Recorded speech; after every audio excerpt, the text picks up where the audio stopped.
जय हिंद साथियों, चलिए फिर से एक बार स्टार्ट करते हैं एनडीए फर्स्ट 2021 का सिनोनिम्स पार्ट, और उस पर हम लोग डिस्कस करेंगे और कंटिन्यू करेंगे। जो भी प्रॉब्लम्स होगी बिल्कुल आप लोग अपनी बात पूछते रहिएगा। ये क्रम हम लोग लगातार चल रहे हैं, चलाते चलेंगे और कोशिश करेंगे आप लोग अच्छी चीज़ें सीखें। चलिए क्वेश्चन मैं रख रहा हूँ बोर्ड पे और उस क्वेश्चन का सोल्यूशन क्या होगा देखिएगा। ये सिनोनिम्स पार्ट है एनडीए फर्स्ट 2021 का, और उसमें हम लोग एक एक क्वेश्चन का सोल्यूशन लेंगे।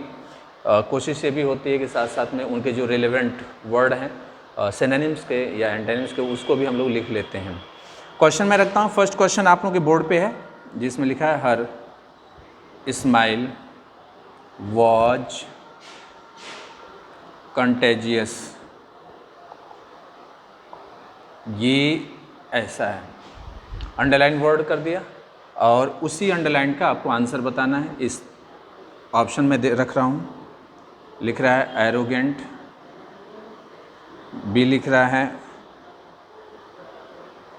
डिसरिस्पेक्टफुल, सी लिख रहा है सार्कास्टिक और डी लिख रहा है कैचिंग। अब इस प्रश्न का उत्तर क्या होगा आप लोगों को ढूंढना है, सही आंसर बताइएगा। एरोगेंट, डिसरिस्पेक्टफुल, सार्कास्टिक और कैचिंग शब्द है। हर स्माइल वॉज कंटेजियस, मनमोहने वाला, पकड़ने वाला, है ना, सबको मुग्ध करने वाला, ऐसा शब्द आता है। कंटेजियस का वास्तविक मीनिंग होती है संक्रामक, फैलने वाला, है ना। तो हम इसको मीनिंग लिख लेते हैं फैलने वाला, है ना। लेकिन अब बात आती है कि मुस्कान तो संक्रामक होगी नहीं ना, बल्कि सबको क्या होगी, मोहने वाली होगी, पकड़ने वाली होगी, आकर्षित करने वाली होगी। तो इस सेंस में इसको लिखेंगे, ठीक है, और उसी सेंस के अनुसार हमको पकड़ना है। एरोगेंट की बात आती है, एरोगेंट का अर्थ होता है घमंडी, डिसरिस्पेक्टफुल अपमानपूर्ण, सार्कास्टिक उपहासपूर्ण और कैचिंग पकड़ने वाला। तो इसका करेक्ट आंसर बनेगा कैचिंग, और इसमें हम लोग इसको लिखेंगे। कैचिंग के साथ कुछ वर्ड्स हैं जो इसके सिनोनिम्स बनेंगे, जैसे ट्रांसमिटेड होता है, ट्रांसमिटेड वर्ड होगा, इन्फेक्शस होगा, और आपका कैचिंग शब्द है ना, ये वर्ड इसका सिनोनिम्स होगा। कैची भी होता है वर्ड, एक होता है कैची, ये भी वर्ड होता है जो पकड़ में आने वाला होता है। तो यहाँ पे कैचिंग एग्जैक्ट वर्ड होगा, इसका दूसरा वर्ड नहीं मिलेगा। सार्कास्टिक की बात करते हैं। सार्कास्टिक का मतलब होता है उपहासपूर्ण, उपहासपूर्ण, है ना, लोगों को बहुत ही उपहास के तरीके से, मजाकिया के तरीके से बताने वाला होता है, ठीक है, तो उसको सार्कास्टिक बोला जाता है। अब उपहासपूर्ण की बात करें तो इसमें हम लोग भद्दा भी कह सकते हैं, मजाकिया भी कह सकते हैं, है ना। तो ये शब्द आएगा। इसका जो वर्ड बनेगा एब्सर्ड होगा, रेडिकुलस होगा, ठीक है, ये वर्ड इसमें आएगा आपका। तिरस्कृत भी होता है, स्कॉर्नफुल भी इसमें आता है ना, कॉन्टेम्पचुअस भी आता है। तो ये वर्ड्स इनके सिनोनिम्स के रूप में होते हैं और इनको हम लोग सीखते हैं। स्कॉर्नफुल, कॉन्टेम्पचुअस, है ना, स्पाइटफुल, है ना, एब्सर्ड, रेडिकुलस शब्द इसमें शामिल हैं। हम स्पाइटफुल भी यहाँ लिख देते हैं, ये वर्ड इसमें शामिल होंगे सार्कास्टिक का। डिसरिस्पेक्टफुल अपमानजनक होता है ना, तो उसके लिए हम लोग इसमें देख रहे हैं कोई ऐसा शब्द नहीं है। एरोगेंट का मतलब घमंडी होता है। तो अब कंटेजियस से रिलेशन हम लोग देखें तो केवल कैचिंग शब्द का आता है, इन तीनों का नहीं आता। तो ये तीनों तो आंसर होंगे नहीं, आंसर आपका क्या होता है, डी होता है, ठीक है। और जो उचित लगा उसको मैंने यहाँ पे लिख भी दिया है, absurd, ridiculous, spiteful, scornful, contemptuous. जो इस सार्कास्टिक का अलग सिनोनिम्स है उसको मैंने रख दिया। कंटेजियस का सिनोनिम्स देखेंगे तो ट्रांसमिटेड है, इन्फेक्शियस है, कैची है, कैचिंग है, ये वर्ड्स इनके सिनोनिम्स के रूप में हैं। तो इनको भी आप देखते जाएं, लिखते जाएं तो ज़्यादा बेहतर होगा। आगे बढ़ते हैं, अगला वर्ड लिखते हैं। अगला वर्ड आपका आता है इसमें एग्जैक्ट क्या होगा, सिनोनिम्स की बात चल रही है, सिनोनिम्स ही हमको ढूंढना है। तो अब सिनोनिम्स के रूप में हम देखते हैं, अगला लिखा है हर dynamic nature impressed everyone. Dynamic underline किया है, नेचर इम्प्रेस्ड एवरीवन,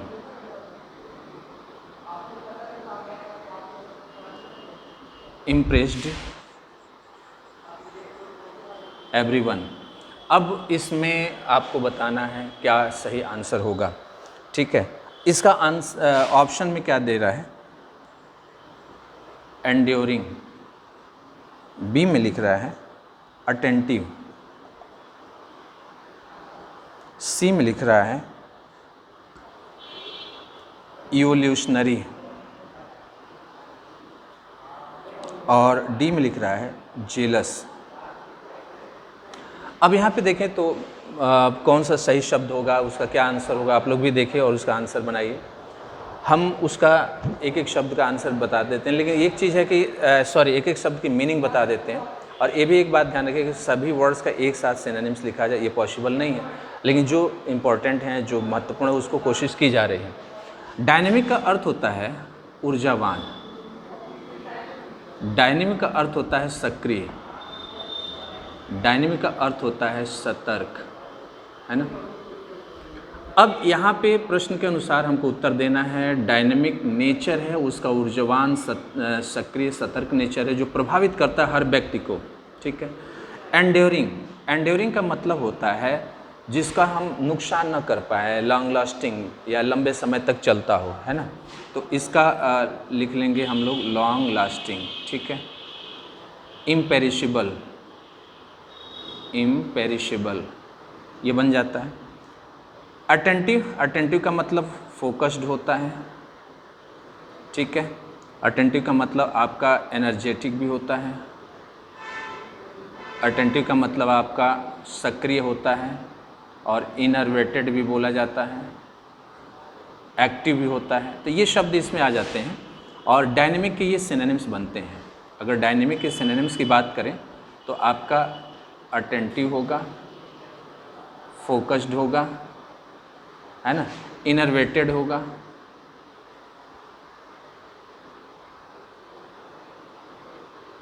ये सभी होगा, स्ट्रेन्यूअस होगा, ये भी वर्ड्स इसमें आते हैं। तो ये इनके सिनोनिम्स बन जाते हैं।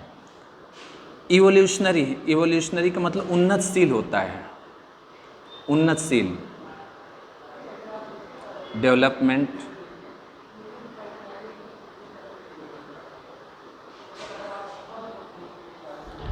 यहाँ पे हिंदी भी लिख दे रहे हैं उन्नतशील। जेलस का मतलब ईर्ष्यालु होता है जिसको एनवियस भी बोला जाता है। तो अब यहाँ पे हम देखें तो मीनिंग आ गई। एंड्योरिंग का मतलब लॉन्ग लास्टिक होता है, जो बहुत लंबे समय तक चले, दीर्घ टाइम तक के लिए हो। इसका अर्थ होता है ऊर्जावान, सक्रिय, इससे इसका कोई संबंध नहीं, अतः इसको हटा देते हैं। अटेंटिव, ध्यान एकाग्रित होता है, सतर्क होता है, तो इसका संबंध है। इवोल्यूशनरी जो डेवलपिंग या डेवलपमेंट की बात करता है, उन्नतशीलता की बात करता है, यहाँ पे भी नहीं होगा, तो ये अभी आपका हटेगा। जेलस का मतलब ईर्ष्यालु होता है, इससे कोई संबंध नहीं, तो ये भी नहीं होगा। करेक्ट आंसर बनेगा बी, अटेंटिव। चलिए अब अगला क्वेश्चन मैं बोर्ड पे रखता हूँ और उसका आंसर क्या होगा बताइएगा। नेक्स्ट वर्ड, और जो कोशिश में है कि अधिक से अधिक आपको सिनोनिम्स बताएं, उसको भी ध्यान दीजिएगा। वर्ड्स कौन सा वर्ड्स कहाँ पे पूछेगा, क्या होगा, क्लियर तो नहीं, बट ये है कि गेस करते हैं हम लोग, सीखने और समझने की कोशिश करते हैं। नेक्स्ट क्वेश्चन हम लिख रहे हैं, सी was lamenting her destiny.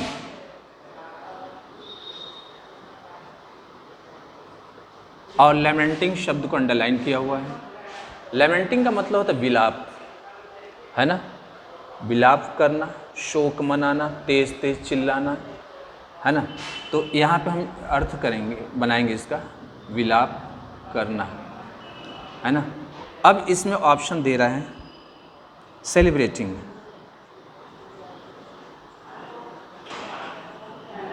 Option B में लिख रहा है बी मॉर्निंग, सी में लिख रहा है ब्लेमिंग,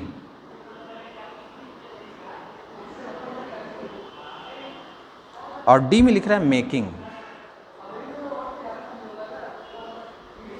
अब इसमें आप देखें तो उसके अनुसार क्या क्या होगा करेक्ट आंसर। सेलिब्रेटिंग का मतलब होता है आयोजन कर रहा है, मना रहा है, मना रहा है। बीमोनिंग का मतलब विलाप कर रहा है।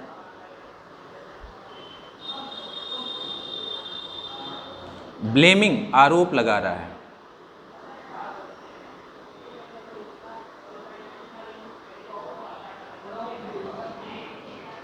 मेकिंग बना रहा है। अब देखिए, ना आयोजन करने की बात आ रही है, ना आरोप लगाने की बात आ रही है, और ना बनाने की बात आ रही है। बात आ रही है किसकी? बीमोनिंग की। तो बीमोनिंग का मतलब कराहना होता है, दर्द पीड़ा से, तकलीफ से। बीमोनिंग का मतलब विलाप करना होता है ना। तो बीमोनिंग शब्द इसमें आएगा और इसका करेक्ट आंसर बनेगा बी।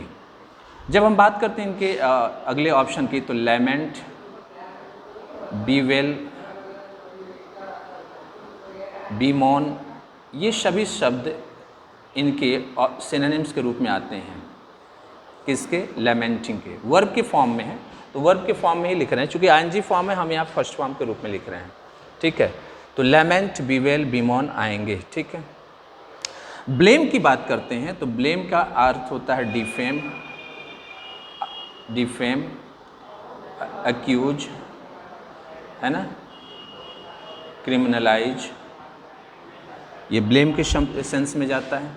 सेलिब्रेट का मतलब आयोजन करना होता है, खुशहाली मनाना होता है ना, तो उसका अर्थ उसी में है। मेकिंग आपका क्लियर है। अब यहाँ पे आपका सही आंसर बनता है बी। बी को ही हम सही बनाएंगे। अगला क्वेश्चन मैं लिख रहा हूँ बोर्ड पे, देखिएगा। Next question,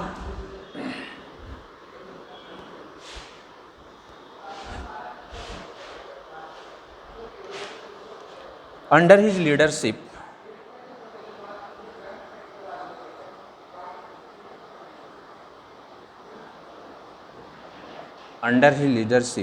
the company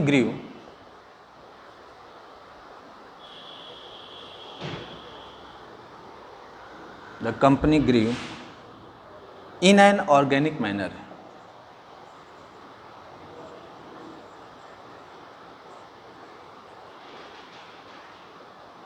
In an organic manner. A option natural, B option speedy, C option unusual, D option disciplined। ये है आपका प्रश्न और उसका ऑप्शन। प्रश्न के अनुसार देखिए क्या क्या इसमें कहा गया। अंडर हिज लीडरशिप, उसके नेतृत्व के अंतर्गत कंपनी ग्रीव, उन्नत की, इन एन ऑर्गेनिक मैनर, बड़े ही स्वाभाविक ढंग से। ऑर्गेनिक का मतलब कई होता है, जैसे हम लोग जैविक भी बोलते हैं, स्वाभाविक भी बोलते हैं, वास्तविक भी बोलते हैं, है ना, प्राकृतिक भी बोलते हैं। अब प्रश्न के अनुसार क्या सही मीनिंग आएगा, उसका हमको मीनिंग पकड़ना है, उसके अनुसार डिसीजन लेना है। तो ऑर्गेनिक का मतलब स्वाभाविक होगा, अपने वास्तविक होगा, है ना, यहाँ पे जो मीनिंग आ रही है। जैविक की बात नहीं की जाएगी। नेचुरल का मीनिंग प्राकृतिक होता है, सबको पता है।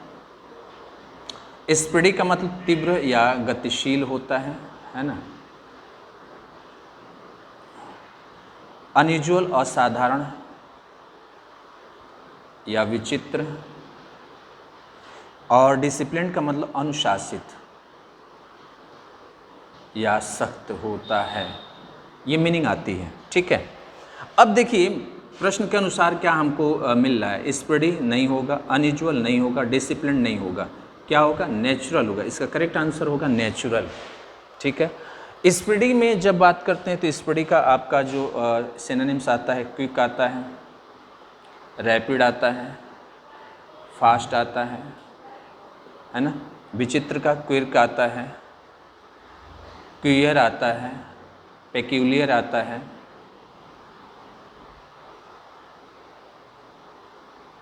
अगर डिसिप्लिन की बात करें तो स्ट्रिक्ट, स्टर्न, ओबीडियंट, ये सभी शब्द इसमें शामिल होते हैं।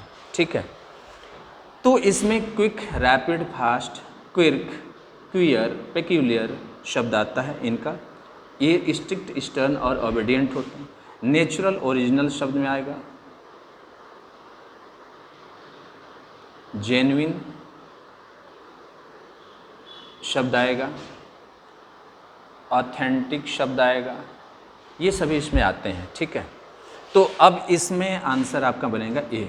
आप लोग उसके बगल में जो मैंने लिखा है ना, उसको भी ध्यान दीजिएगा, क्योंकि जहाँ तक कोशिश होती है कि उसके रिलेटेड वर्ड जो उसके सिमिलर मीनिंग को एक्सप्रेस कर सकते हैं, मैं उसको आप तक पहुँचा दूँ, ठीक है। आगे बढ़ता हूँ, अगला क्वेश्चन मैं बोर्ड पे रखता हूँ और देखिएगा उसका क्या आंसर होगा। नेक्स्ट क्वेश्चन है बोर्ड पर, अब मैं हटा रहा हूँ इसको।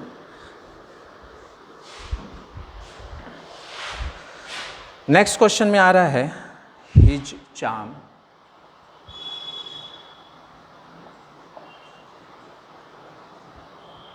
Lies in his oratory. Oratory ये अंडरलाइंड वर्ड है। अब इसमें कई बातें हैं, थोड़ा सा हम लोग बात करेंगे, लेकिन पहले लिख ले। ए ऑप्शन में लिख रहा है डिसीट, बी ऑप्शन में दे रहा है इलोकेंस, सी ऑप्शन दे रहा है लुक्स, डी ऑप्शन में दे रहा है नोबेलिटी। नोबेलिटी, ठीक है। अब हम लोग बात कर रहे हैं ऑरेटरी पे। पहले चार्म का मतलब आकर्षण होता है।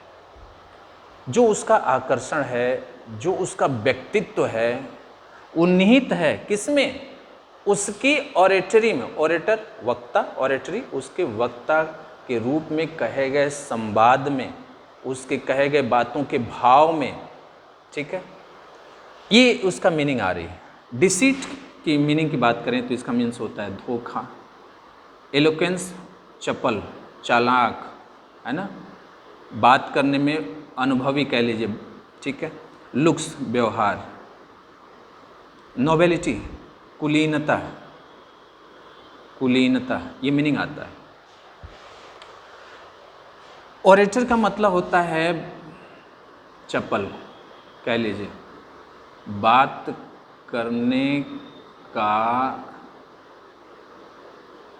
करने में चतुर, ठीक है। और उसके अनुसार सॉल्यूशन बनाना है हम लोगों को, एक एक चीज़ को देखना है। तो अब हम प्रश्न के अनुसार उत्तर निकालें तो देखिए डिसीट धोखे की बात कर नहीं रहा है, ऑरेटरी लिखा है, लुक्स की बात नहीं है, नोबिलिटी की बात नहीं है, तो ये तीनों आपके आंसर नहीं बनेंगे। करेक्ट आंसर होगा इलोक्वेंस, चपल की बात होगी। इलोक्वेंस या ऑरेटरी को हम लोग गिफ्ट ऑफ द गैब भी बोलते हैं। गिफ्ट ऑफ द गैब ये बहुत बड़ा फ्रेज, बहुत बढ़िया फ्रेज है, कई बार पूछा जा चुका है।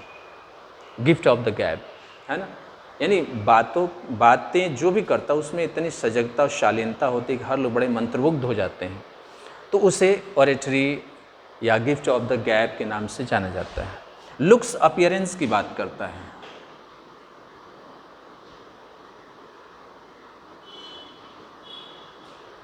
डिमीनर, कुलीनता नोवेलिटी की बात होती है, जिसको हम लोग वर्च्यू भी बोलते हैं, डिग्निटी भी बोलते हैं, ठीक है, जेंट्री भी बोलते हैं, ठीक। तो ये शब्द इसमें आता है, वर्च्यू, डिग्निटी, जेंट्री, ये इनके सिनोनिम्स के रूप में आ गए। डिसीट धोखा की बात करते हैं, है ना। तो अब इसमें डिसेप्शन होता है, डिसेप्शन, इक्वियोकेशन, धोखा, जो अपनी बातों से बहला फुसला है। परसुएशन, परसुएशन, बातों से बहला फुसला लेता हो, है ना, तो उसको नहीं। कनिंगनेस भी आता उसमें। तो अब ये देखिए इसके साथ में हमने इसको लिख दिया है, इसका करेक्ट आंसर बी बनता है। और आगे बढ़ते हैं, अगला क्वेश्चन मैं बोर्ड पे रखता हूँ।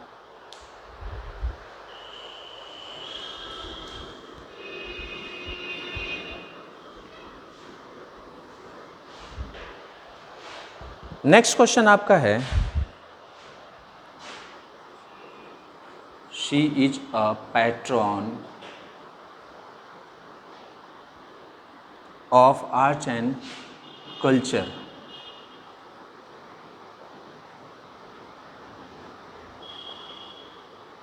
ये क्वेश्चन है, पैट्रॉन को अंडरलाइन किया गया है और पैट्रॉन पर हमें आंसर निकालना है। क्या होगा करेक्ट आंसर? ऑप्शन में लिख रहा है एंटरप्रेन्योर,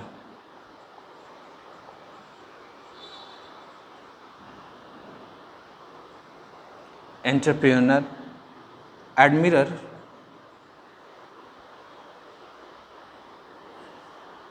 क्रिटिक और बैकर। ठीक है, अब ये चीज़ें हैं इनके ऑप्शन में और उनके अनुसार हमको सीखना है। पैट्रॉन वर्ड क्या होता है इसको समझा जाए। पैट्रॉन वह वर्ड होता है जिसमें कोई व्यक्ति संगीत, लेखन, कला आदि को संरक्षित करने के लिए धन मुहैया कराता है। जो धन मुहैया कराता है उसी व्यक्ति को पैट्रॉन कहा जाता है। एक तरह से कहें संरक्षक, वो संरक्षण का कार्य करता है। यहाँ पे भी ये बात बोल रहा है कि वह एक पैट्रॉन है, एक संरक्षक है, किसका? कला और संस्कृति का। तो अब यहाँ पे पैट्रॉन का वास्तविक मीनिंग क्लियर हो गया होगा। एंटरप्रेन्योर का मतलब होता है निवेशक या व्यापारी। इसका मीनिंग होता है निवेशक या व्यापारी। ठीक है। एडमिरर, एडमिरर का मतलब प्रशंसक होता है। क्रिटिक आलोचक होता है।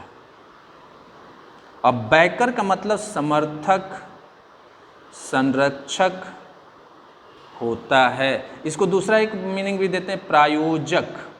आप लोग देखते होंगे बड़ी बड़ी कंपनियां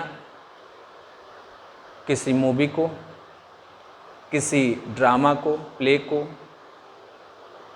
या कोई संगीतकार आता है और संगीत को परफॉर्म करने के लिए वहाँ पहुँचता है, तो उसी ऑर्गेनाइजेशन को क्या करता है? समर्थन देता है, उसको प्रायोजित करवाता है ना।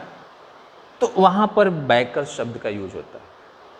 बैकर जैसे हम लोग पढ़ लिख रहे हैं, हम लोगों को भी आर्थिक मदद देने के लिए लोग हैं पीछे, जैसे पेरेंट्स हैं, एक तरह से बैकर वो भी हैं, जिसको हम लोग स्पॉन्सर्ड बोलते हैं, है ना। जैसे हम लोग बोलते हैं ना, लिखा जाता है, आप देखोगे कंपनी में स्पॉन्सर्ड बाय, किसके द्वारा? फाइनेंसर, किसके द्वारा अर्थ लगाया गया। ठीक है, तो ये चीज़ें हैं जो अर्थ लगाने की बात आती है उसी में आता है। अब यहाँ पे हम इसको फिनेंसर भी बोल सकते हैं, स्पॉन्सर्ड भी बोल सकते हैं। ठीक है, पैट्रॉन, ये इसका करेक्ट मीनिंग है, ये आंसर होगा। क्रिटिक, आलोचक, एडमिरर, प्रशंसक, एंटरप्रेन्योर, निवेशक या व्यापारी, ये तीनों कभी भी नहीं होगा, है ना, इनका कोई आंसर नहीं। तो इस हिसाब से हम देखें तो करेक्ट आंसर मिलता है हमारा डी, बैकर।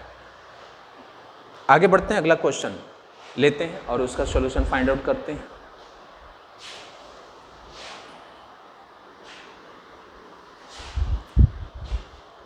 नेक्स्ट क्वेश्चन है आपका, arrogance is a hallmark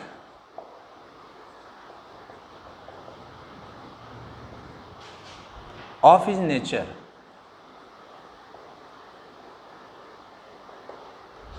arrogance underlined word है, ऑप्शन में दे रहा है कंसर्न, बी में लिख रहा है अनप्रिटेंटियस,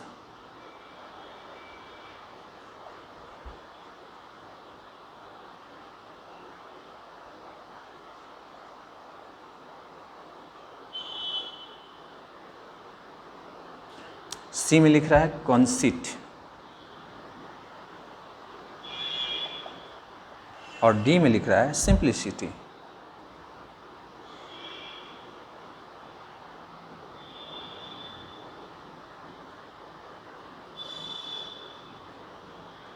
सिंप्लिसिटी।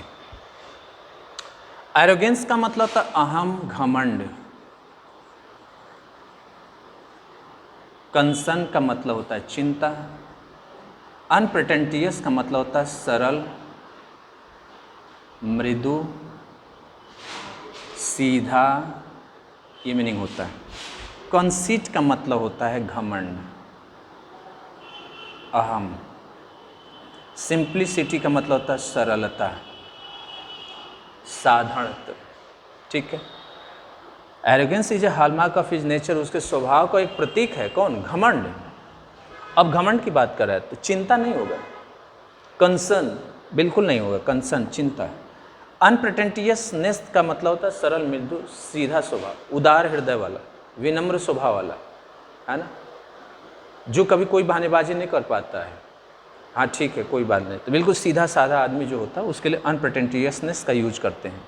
कंसीट, कंसीट का अर्थ होता है घमंडी, अहम व्यक्ति, जो अपनी बातों को बहुत ही ज़्यादा ढंग से व्यक्त करता है और बढ़ा चढ़ा कर बताने का काम करता है, ठीक है। एक्सेसिव स्पीच उसकी होती है और चीज़ों में बहुत ही बढ़ाकर दिखाने का काम होता है। सिंप्लिसिटी, सरलता, सौम्यता, साधारणता, ठीक है, ये सिंप्लिसिटी। तो यहाँ पे सरलता की बात नहीं हो रही है, मृदुता की बात नहीं हो रही है, चिंता की बात नहीं हो रही, तो ये तीनों इनके सिनोनिम्स नहीं बनेंगे। बनेगा कौन? Conceit, conceit. इसका एरोगेंस का हॉटी भी होता है, हॉटी, कंसीट तो होता ही है जो देख रहे हैं आप। एरोगेंट भी होता है, एरोगेंट एडजेक्टिव के फॉर्म में होता है, एरोगेंस नाउन के फॉर्म में है, तो इसको ध्यान देखना है। तो हॉटी, कंसीट शब्द इनके सिनोनिम्स बनेंगे, किसके? एरोगेंस के, ठीक है, ये ध्यान रखिएगा। आंसर कौन होगा? कंसीट, ये आंसर बनेगा।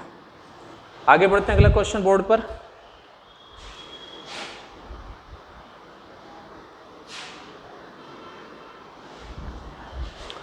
नेक्स्ट वर्ड है आपका सी अंडरटुक।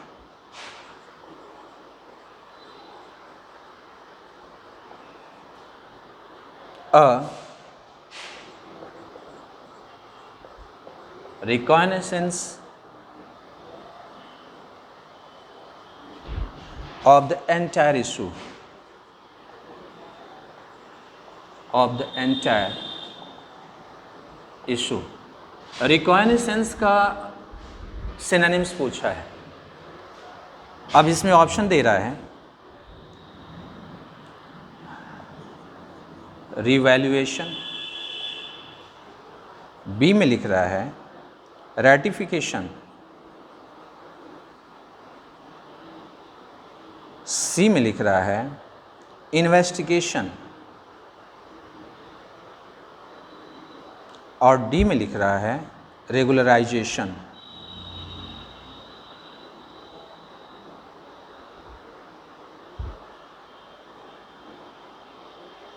रेगुलराइजेशन, ये इनका ऑप्शन बना हुआ है। रिकॉग्निसेंस एक ऐसा वर्ड है, वन वर्ड्स के रूप में भी आता है। कहता है कि ऐसा, इसको एक तरह से हिंदी में बोलेंगे तो सैन्य संरक्षण है ना, सैन्य संरक्षण बोला जाता है हिंदी में। या ऐसे क्षेत्र, ऐसे स्थान का सर्वेक्षण सेना के द्वारा किया जाता है जो उनके उपयोग में हो, जो उनके लायक हो, है ना, और उनका उपयोग वो अपने अनुसार कर सकते हैं, तो उनका संरक्षण करना, उनका अध्ययन करना काम होता है। रिकॉग्निसेंस का मतलब है ना किसी स्थान विशेष का, ठीक है, अपने मुद्दे के लिए उन क्षेत्र का अध्ययन रिकॉग्निसेंस है। यहाँ भी कह रहा है सी अंडरटूक recognisance of the entire issues, हर मुद्दे का, पूरे मुद्दे का उसने क्या किया? सर्वेक्षण किया, उसकी जांच किया, बारीकी से अध्ययन किया, ठीक है, बात समझ में आ रहा है? तो बारीकी से अध्ययन करना, जांच करने के सेंस में इसका आता है। रिवैल्यूएशन पुनर्मूल्यांकन होता है, पुनर्मूल्यांकन। रैटिफिकेशन का मतलब सुधार होता है। इन्वेस्टिगेशन का मतलब जांच होता है। रेगुलराइजेशन का मतलब नियमितीकरण होते हैं, है ना। अब उसके आधार पे देखें तो हमारा करेक्ट आंसर आपका बनेगा इन्वेस्टिगेशन। ये तीनों शब्द इसमें कोई संबंध नहीं रख रहे हैं। Revaluation try to revalued of something. यहाँ पे रैटिफिकेशन, रैटिफाई कर रहा है किसी चीज़ को, सरल बना रहा है, सुगम बना रहा है, सुधार कर रहा है। इन्वेस्टिगेशन, जांच कर रहा है। रेगुलराइजेशन, नियमितीकरण कर। तो यहाँ पे इन्वेस्टिगेशन होगा, क्योंकि यहाँ भी क्या है, the study of such places that can be used by military, है ना, फॉर इट्स पर्पज, अपने उपयोग के लिए उसको क्या करे, यूज करे, उसी का अध्ययन करना रिकॉग्निसेंस होता है। तो इसके अनुसार करेक्ट आंसर सी बनेगा। चलिए अब अगला क्वेश्चन मैं बोर्ड पे रखता हूं।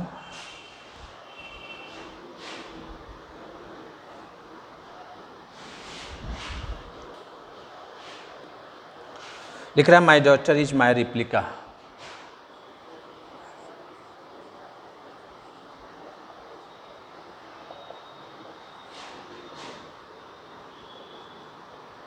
रिप्लिका को अंडरलाइन किया है। इसका अर्थ होता है नकल, हूबहू, as it is in a form, किसी एक रूप में बिल्कुल हूबहू होना, नकल के रूप में होना, रिप्लिका कहलाता है। मेरी बेटी बिल्कुल मेरे तरह ही है, जैसे मैं हूँ ऐसे वो है, रिप्लिका, है ना। रिजेंबलनेस जिसको बोला जाता है, रिजेंबलनेस, है ना, या कॉपी कह लीजिए, सीधा कह लीजिए, कॉपी करते हैं। ए ऑप्शन में लिख रहा हूँ, देखते हैं। Pride, B clone, C love, D original. Original. अब देखिए, प्राइड का मतलब अभिमान होता है, क्लोन का मतलब नकल होता है, लव का मतलब प्रेम होता है, ओरिजिनल का मतलब वास्तविक होता है। ठीक है। अगर प्रश्न के अनुसार हम बात करें तो नकल की बात कर रहे हैं तो क्लोन होगा, इसका करेक्ट आंसर क्या होगा, क्लोन। ये तीनों बिल्कुल इनसे मैच नहीं करते, बिल्कुल डिफरेंट है। हमको सिमिलर मीनिंग, नियरेस्ट मीनिंग की बात करना है। इसी में एक बात आपको और बताएं, एक क्लॉन होता है, क्लॉन, जिसको हम बोलते हैं जोकर, है ना, मूर्ख आदमी, गंवार आदमी, इसको दूसरा बोला जाता है मूर्ख गंवार भी बोला जाता है। इसके लिए हम लोग रस्टिक, है ना, कंट्रीमैन जैसे शब्दों का प्रयोग करते हैं। लेकिन ये जो क्लोन है, इसके लिए हम लोग जो बात करेंगे, इमिटेशन होगा, कॉपी होगा। ठीक है, इमिटेशन या कॉपी, नकल, है ना। लव प्रेम, ओरिजिनल शब्द ये है। प्राइड अभिमान, जो एरोगेंस था उसका दूसरा सिनोनिम्स प्राइड भी है, एरोगेंस। अभी यहाँ पे भी आप लोग देख लीजिएगा, ये इसका सिनोनिम्स के रूप में है। ठीक है, तो हमारा करेक्ट आंसर कौन बनेगा, क्लोन, जो नकल की बात करता है। ठीक है, आइए आगे बढ़ते हैं, नेक्स्ट वर्ड रखते हैं और उसका सॉल्यूशन फाइंड करते हैं। लास्ट क्वेश्चन है, आप लोग देखिएगा, ध्यान से समझिएगा। कोई ऐसी बातें आती हैं जो नहीं समझ में आ रही हैं तो आप लोग ज़रूर पूछिएगा, बात रखना ज़रूरी होता है ना, क्योंकि जब बात रखेंगे तभी हमको कुछ बातें समझ में आएगी, उसी अनुसार हम इम्प्रूव करेंगे। एक अगला क्वेश्चन दिया है जो लास्ट क्वेश्चन है आपका, द सार्डोनिक, सार्डोनिक अंडरलाइन है, nature of her stories, nature of her stories made her stand out,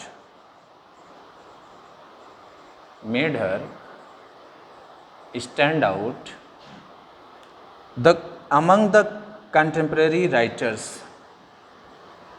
among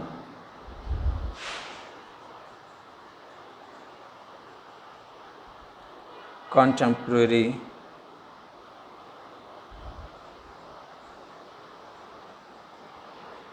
writers.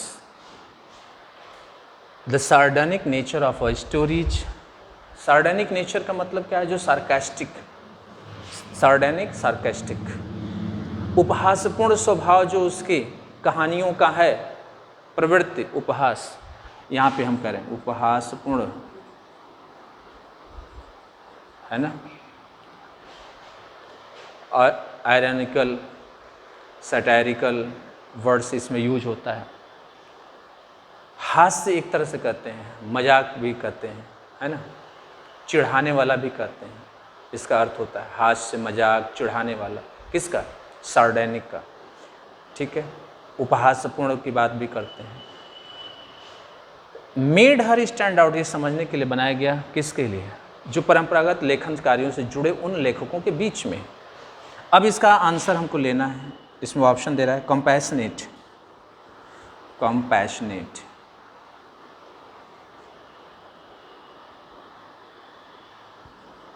B में लिख रहा है इंसाइटफुल, सी में लिख रहा है मॉकिंग, मीनिंग तो क्लियर हो गई होगी देखते ही, कॉमिक, कॉमिक। तो अब प्रश्न के अनुसार हमको ऑप्शन ढूंढना है, बहुत ही आसान हो गया हमको। कंपैशनेट का मतलब करुणामय, दया भाव से जुड़ा हुआ। इनसाइटफुल का मतलब अंतर्मन के भाव को समझने वाला। मॉकिंग चिढ़ाने वाला, उपहास उड़ाने लायक। कॉमिक का मतलब हास्य। तो अब यहाँ पे देखें तो कंपैशनेट दया करुणा से जुड़ा है, तो ये होगा नहीं, क्योंकि यहाँ दया करुणा की बात नहीं की गई। इनसाइटफुल जो अंतर्मन की बातें होती हैं, आंतरिक भाव को समझने वाला होता, वो होगा, तो ये इसमें होगा नहीं।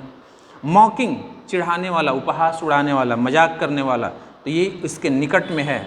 कॉमिक जो लिखा है हास्य की बात करता है, तो हास्य की बात नहीं है, अतः कॉमिक भी नहीं होगा। इसका करेक्ट आंसर होगा मॉकिंग, है ना, टीजिंग जिसको बोला जाता है, मॉकिंग, टीजिंग, सार्डानिक, है ना, सटायरिकल, आयरनिकल, ऐसे वर्ड्स को लिया जाता है।